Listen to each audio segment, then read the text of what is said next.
This is EGR 101, Introduction to Leadership. Hi, this is the second in our series of teaming and leadership. So let's just go ahead and we'll begin with this one. So I want to ask you a question. What does it mean to be a leader? Interesting question, isn't it? Being a boss is not always the same as being a leader. Being a leader is not always the same as being a boss. It's a very difficult thing to define, so here's how we're going to try. It's a characteristic that is more within a person.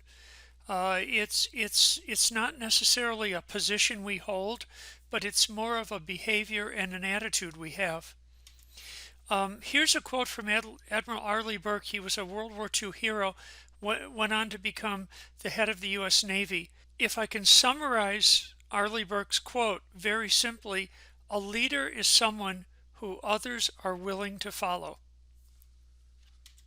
So what I meant before when I said being a leader and being a boss are different things is really shown in this slide here. Leadership and being a boss or being a management are different things. A manager is concerned about effectiveness, efficiency, schedule, planning, organized, etc.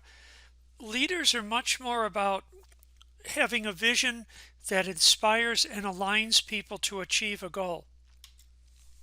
Now, I do want to point out that in different parts of the world, there are different leadership traits that you're going to encounter, but there are certain things that are always positive, and there are certain things that tend to always be negative.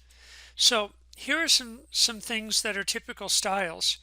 I'll just give you a couple of a servant leader is you hear a lot about that today in the literature.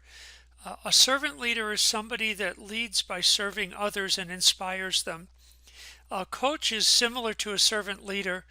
Charismatic leaders, I think of presidents who by their words and deeds, etc., inspire people to a particular cause, such as President Kennedy inspiring people in 1960 to commit to getting to the moon and back. Here are some other leadership traits. Leaders tend to be willing to do the tough things and make the tough decisions. I want to get to this slide because this is probably my most important one. This comes from my military experience.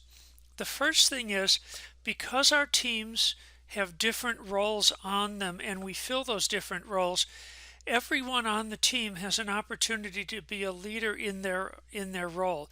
It's not just the person who is the team leader who is the leader. Leaders tend to have a vision. They have an idea of what they're trying to accomplish and why that matters. They're willing to communicate that vision to the people around them. They're proactive. They tend to solve issues and step up before those issues become big problems. They also tend to compliment in public and correct in private. This is a very key aspect of being a leader. And the last thing is they tend to share the credit for success and shoulder the responsibility for failure. The thing I want to leave you with is, as engineers, society tends to look at us as leaders. They see us as trustworthy. They see us as having common sense.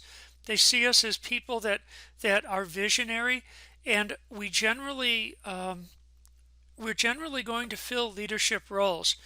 So please be prepared in your career that you will be asked at periods of time to step up and be a leader, and I'm hoping that when that happens that you'll take it. That's it for this lecture. See you later.